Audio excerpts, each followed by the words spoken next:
Shashank Singh Punjab king के लिए असली किंग तो वो ही निकले। इतने फंसे हुए मैच से उन्होंने 50 मार के पहले पहले नहीं था, मतलब कि उनका जो मैच था साबित करने के लिए इससे अच्छा मौका उन्हें नहीं मिल सकता था। एक तो जितेश शर्मा से ऊपर आए और वहां पे आके 50 मार दी फंसे हुए मैच में बिल्कुल। तो पंजाब किंग्स के लिए तो असली किंग कल वही बन भाई उन्होंने साबित कर दिया यार कि मतलब अगर लोग आपको वैल्यू ना करें तो भी आप मेहनत करते रहें तो आप रिजल्ट निकाल लेंगे। ऑप्शन में यही बंदा था जिसे प्रीति जनता ने कहा था कि ये नहीं चाहिए था हमें 19 ईयर ओल्ड वाला से। पंजाब की सोच वहां भी गलत थी। वो नहीं चाहते थे, वो दूसरा चाहते थे। मैं कह रहा हूँ पंजाब तुम जीत के लिए मत जाया करो, तुम हार के लिए जाया करो क्योंकि फिर तुम जीत जाओगे। कसम से भाई कल का मैच था मजेदार। एक तो जितेश शर्मा ने 2 छक्के मार दिए थे राशिद के बॉल पे, वहीं से थोड़ा सा दबाव हट गया था। फिर शशांक सिंह तो एक साइड से मार ही लिए थे। फिर एक खिलाड़ी हो रहा है आशुतोष, भाई साहब क्या शॉट मारे कल। मतलब कसम से दो बंदे जिनको दुनिया जानती भी नहीं होगी शायद इतना, अब वो फेमस हो गए, उनके फॉलोअर यूं बढ़ेंगे अब यूं। क्योंकि भाई हराया भी किसको, जीटी को, ऊपर से उन्हीं के होम ग्राउंड पे। तो भाई कसम से फंसी हुई सिचुएशन से निकाला है मैच। मतलब सबसे बड़ी बात तो वो है क्योंकि रन रेट चलो 8 पे चल रहा था लेकिन फिर भी रिक्वायर्ड तो 10-11 पे पहुंच रखा और था। आपको ये भी पता है उसके बाद पीछे कोई है नहीं। और मोहित शर्मा के ओवर बचे हैं, राशिद खान के ओवर बचे हैं, मतलब उसके बाद भी क्लासिक। क्योंकि लास्ट के जो 8 ओवर थे ना वहां पे चलो 12 ओवर में अच्छा था हमारे पास, लेकिन 8 ओवर में 2 राशिद के बचे थे, 1 नूर का बचा था और 4 मोहित के बचे थे। 7 ओवर तो यही हो गया आपके पास। वहां से मैच निकाल दिया। मतलब नैना जी को हरा दिया भाई आपने। मतलब पैट कमिंस को जिसने चुप कराया था उसको आपने चुप करा दिया। पैट कमिंस का तो चुप किया 19 को ही कराना। वो तो सीएसके वर्सेस एसआरएच आज भी होएगा चुप। बाकी तो भाई पंजाब किंग्स ने, लेकिन एक चीज और, जैसे पहले बॉलिंग थी वो 6 बॉलर मतलब 2 ऑलराउंडर और 4 बॉलर के साथ ही गए, जो कि एक अच्छी स्ट्रेटेजी थी उनकी। क्योंकि उन्हें पता है उन्होंने शुरू से ही प्रभ सिमरन को भी अंदर रखा था और एक एक्स्ट्रा बैटर आशुतोष को भी इम्पैक्ट भाई अब उन्हें पता है ना वो चेज कर रहे हैं। अब वो सोच रहे होंगे सेकंड इनिंग में बैटिंग स्ट्रांग कर लेंगे। यहां तो चलो पढ़ने, क्योंकि लास्ट मैच में इन्हें 200 रन पड़े थे तो इन्हें चेज करना था, चौक कर गए थे। अब इस मैच में भी चलो बॉलिंग से इन्हें 200 पड़ गए, लेकिन बॉलिंग फिर भी इनकी थोड़ी ठीक हुई थी जिस हिसाब से जीटी खेल रही थी। शुभमन गिल भी टिके हुए थे, उस हिसाब से इन्होंने बॉलिंग भी अच्छी कर दी। बॉलिंग अच्छी करी और इन्हें थैंक्स करना चाहिए केन विलियमसन को। भाई आगे सारा जो रिदम की मार थी ना, क्योंकि कल गिल अच्छी फॉर्म में दिख रहा था। वो अगर बॉल्स खराब नहीं करता ना विलियमसन और 10 बॉल और एक्स्ट्रा, ये सेम वही बंदे हैं भाई जो अगर विराट कोहली ऐसी नॉक खोल देते उसके कपड़े उतार देते। पर विलियमसन क्योंकि बाहर का बंदा, oh king you played well, भाई ये सब बोलोगे तुम। मतलब 20 में 23 यार अब नहीं भाई, नहीं भाई अब एक्सेप्टेबल नहीं है। ओडीआई अगर अब जैसे साई की जगह वो लेके आया, अबे यार साई अपनी जगह पे आता है। साई ने भाई 3 नंबर पे कितनी तगड़ी तगड़ी परफॉर्मेंस दी है, उसको भी 1 डाउन करवा दिया तेरी वजह से। चल वो तो चल ठीक है क्योंकि तू 1 डाउन खेलता तो तेरे चक्कर में उसका भी 1 डाउन हो गया, लेकिन उसने फिर भी आके 4 नंबर पे आके भी 14 में 27 खेल रहा था, तो वो फिर भी 200 की स्ट्राइक रेट पे कोशिश कर। और मैं ये नहीं कह रहा कि केन विलियमसन खराब प्लेयर है या कुछ, पर यार मतलब अब सिचुएशन वो हो गई है इम्पैक्ट प्लेयर आने के बाद स्ट्रेटजी अब बढ़ानी पड़ेगी, स्ट्राइक रेट बढ़ाना पड़ेगा। खेलो शुरुआत से, अब आप डिपेंड नहीं कर सकते कि आखिरी तक जंप बढ़ा दूंगा। शायद में आपने देखा होगा राशिद खान तो आए भी नहीं थे बैटिंग पे। 10 में 20 तो वो भी मार देते। वही तो कह रहा हूं मैं, तो इतनी बॉल खाने का मतलब नहीं था। और अगर इतनी खाली तो रिस्पांसिबिलिटी लो कि एंड तक जाए। 50 में 100 मारे। शुभमन गिल ने तो फिर भी 48 बॉल में 86 कुछ मारा। शुभमन गिल का भी अच्छा कमबैक हुआ, उन्होंने भी तगड़ा। अगर केन विलियमसन की 10 बॉल वो यूज कर लेते 100 मार देते। अहमदाबाद में तो फिर वही है, बस फाइनल छोड़ गया, हर बार चला ही है गिल।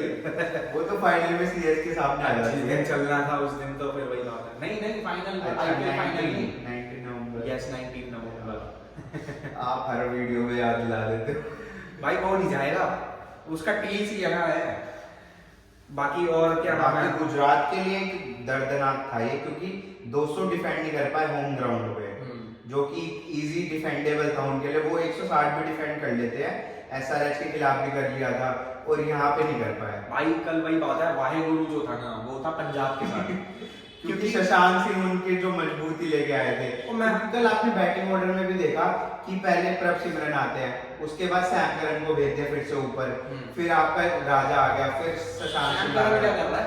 सैम करन लेकिन हाँ वो तो भाग रहा है, जो 18 करोड़ उस पे लगाए हैं किसी काम के नहीं है। बॉल विंडल व्हीकल, हाँ बॉल भी एक ही ओवर डाला है, एक या 2 ओवर डाला है मैक्सिमम।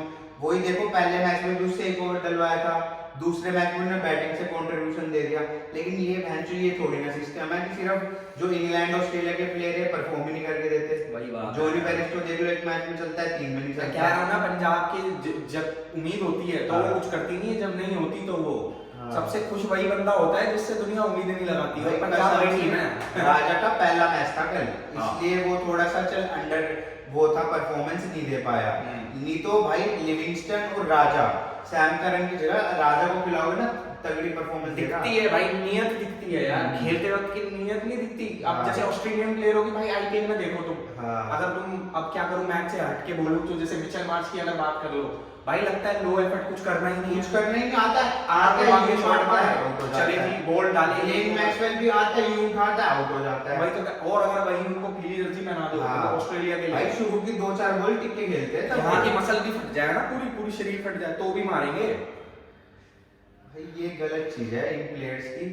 वही बात है, पर चलो फॉर्म की भी बात होती है। अभी तो चलो अभी भी 10-10 मैच तो हर टीम के रह ही हैं। बाकी पंजाब ने ये मैच जीत के जो आईपीएल में आग लगाई है ना, और भाई अपना कमबैक दिखा के 2 पॉइंट हासिल करके टेबल पे भी हलवा मजा आई। मजा तो हमें भी आता है जब प्रीति जिंटा खुश होती है क्योंकि भाई इंडियन जो यार कहते हैं ना रियल टैलेंट, मतलब जब इंडियन टैलेंट मिलते हैं ना आईपीएल के थ्रू, जैसे एलएसजी ने हमें मयंक यादव दिया डायमंड, वैसे ही कल शशांक सिंह ने दिखा दिया भाई की जोर है। ऐसा नहीं है वो पहले मैच में चला, आपने लास्ट से लास्ट मैच भी देखा होगा, बेंगलोर के खिलाफ लास्ट के 10 बॉल में आके 20-30 रन मार गया था। मैं तो कह रहा हूँ जब वो न्यूज उसे पता चली होगी ना कि गलती से खरीदा है, बंदे को कुछ टीस हुई, बंदे को टीज हुई होगी, और तभी वो परफॉर्मेंस दे रहा है कि भाई तुमने गलत नहीं लिया, इसलिए भी वो साबित कर रहा है। प्रीति यार एक हक दे देना उसको वो कुछ हो जाएगा। बाकी गब्बर की कप्तानी के बारे में क्या कहोगे? देखो गब्बर की कप्तानी अच्छी थी क्योंकि वो नहीं चली यार, वो पता नहीं चलता वो ग्राउंड पे कप्तानी। हाँ यार, उनकी कप्तानी में ना थोड़ा बहुत सिंपल रहता है, चल रहा है और सबको पता होता है कब किसको बोले डालने, ये भी नहीं कि ज्यादा डिस्कशन में ये दिखेगा नहीं कि गब्बर ऐसे वो ओवर एक्टिंग नहीं आती ना उसे। भाई सही बात है, बिल्कुल जेन्युइन बंदा है। और बैटिंग में भी अपना पूरा 100%। चलो कल कोई नहीं, कल तो चौप ऑन हो गया, कुछ तो उमेश यादव की किस्मत में भी ज्यादा था। बाकी जॉनी बेयरस्टो भी यार ऐसा ही है, थोड़ा बहुत जैसी क्वालिटी स्पिनर आता है। क्या है ना, देखो जॉनी बेयरस्टो हम फिर भी कहेंगे हर मैच में उसका इंटेंट मारने का ही था, 3 मैच में आउट हो गया, बस ये है, और एक मैच में अभी तक बड़ी नहीं भाई बहुत बढ़िया कर रही है पंजाब। आप देखो हर बैट्समैन पूरे लाइसेंस के साथ आ रहा है। अगर पंजाब, मैं कह रहा हूँ चेजिंग टीम अगर पंजाब हुई ना तो वो 200 हर बार जा सकती है। मतलब आपके 1 या 2 प्लेयर को तो चलना पड़ेगा ही, मैं ये नहीं कह रहा सारे मारो, सारे मारेंगे तो फिर वो वही है कि अगर थोड़ी बॉलिंग और इंप्रूव हो जाए उसका भाई आप। लेकिन कल आप हर्षल पटेल के साथ थोड़ा ठीक बॉलिंग डाली भाई, क्या 40 तो फिर भी दिए, 40 दे दिए, 30-40 तो फिर भी दिए हैं, तो मतलब उतने तो वो देते ही हैं। इतने तो फिर देते ही तो है। थोड़े तो रबाड़ा ने बल्कि रन बचा लिए थे, रबाड़ा ने ऊपर से बॉल डाल अच्छा लास्ट ओवर में तेवटिया ने पेल दिया था हर्षल पटेल को। भाई फिर बंदों को हार्ट अटैक नहीं आ जाता अगर वो 20 या 30 रन देता तो अगर अपनी बॉलिंग इंप्रूव कर लो तो वही है। और बॉलिंग इंप्रूव कर लोगे, 180 पे भी तुमने रोक दिया ना, जब तुम 200 इतनी इजीली चेस कर पा रहे हो, थोड़ा डिफिकल्ट रहा था लेकिन फिर भी तुम गुजरात के सामने चेस कर लिया, तो भाई बहुत अच्छी चीज थी ये। और क्या नाम है, गुजरात वालों वही कहूंगा बस, गुजरात को भी थोड़ा केन विलियमसन थोड़ा खुल जा भाई। हाँ, क्योंकि भाई साई सुदर्शन अच्छा खासा 3 नंबर पे बैटिंग कर रहा है, उसके बाद चलो डेविड मिलर इंजर्ड हो गए थे लास्ट मैच में, तो आप इसको ले आए। बाकी तुम्हारे पास भी उस्ताद उमेश यादव का कोई रिप्लेसमेंट नहीं है क्या? भाई वो थोड़ा है यार, उसका शॉट नालखंडे है ना, बस ठीक है, वो भी कोई मतलब कोई और करे भाई, हां टॉप नहीं है। अब मान लो आशुतोष की लेंथ बॉल पे ही आउट हुआ था और शशांक ने भी एंड में इसी के खिलाफ मारे थे। तो वही है, गुजरात को थोड़ी अपनी डेथ बॉलिंग देखनी पड़ेगी, बाकी और सब उनका ठीक है। कल किस्मत नहीं थी भाई, कभी तो किसी और की चमकेगी। हाँ, ये तो हर बार तो एक ही टीम की नहीं चमक सकती। एक प्रॉपर बहुत तगड़ा मैच हुआ। जय शाह थैंक्स हमारा थर्सडे बनाने के लिए, और थर्सडे को संडे बना दिया, थर्सडे को संडे बना दिया बिल्कुल। और क्या नाम है, thanks to our sponsor also Max Protein and stay tuned for more videos.